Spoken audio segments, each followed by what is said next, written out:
C Joseph Vijay எனும் நான்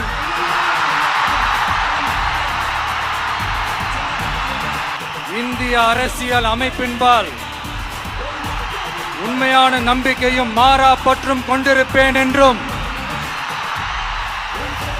இந்திய நாட்டின் ஒப்பில்லாத முழு முதல் ஆட்சியையும் ஒருமையையும் நிலை நிறுத்துவேன் என்றும்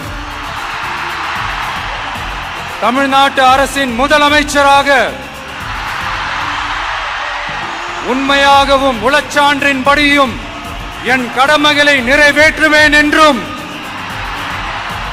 அரசியல் அமைப்பிற்கும் சட்டத்திற்கும் இணங்க அச்சமும் ஒருதலை சார்பும் இன்றி விருப்பு வெறுப்பை விலக்கி பலதரப்பட்ட மக்கள் அனைவருக்கும் நேர்மையானதை செய்வேன் என்றும் ஆண்டவன் மீது ஆணையிட்டு உறுதிமொழிகிறேன்.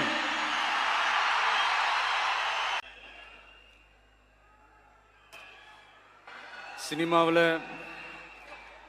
எப்படியாவது கஷ்டப்பட்டு வெற்றி அடையணும்னு இருந்த ஒரு சாதாரண அசிஸ்டன்ட் டைரக்டருக்கு பிறந்த ஒரு பிள்ளையா எனக்கும் வாழ்க்கையில வறுமைனா என்னன்னு எனக்கு நல்லாவே தெரியும், பசினா என்னன்னு எனக்கு நல்லாவே தெரியும். நான் ஒன்றும் பெரிய மன்னர் பரம்பரையிலிருந்துலாம் வந்துடல.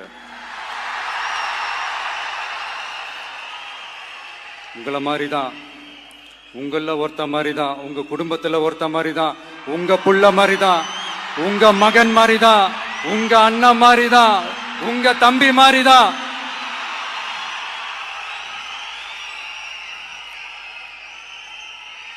அப்படிதான் நான் உணர்றேன்.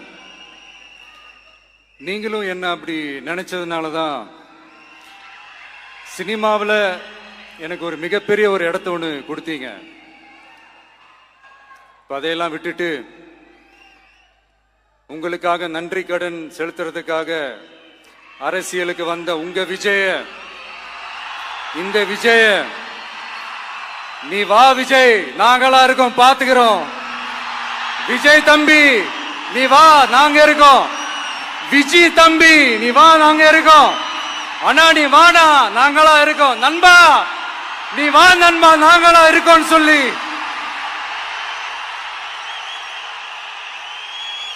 அவ்வளவு அன்பா, அவ்வளவு உறவா என்ன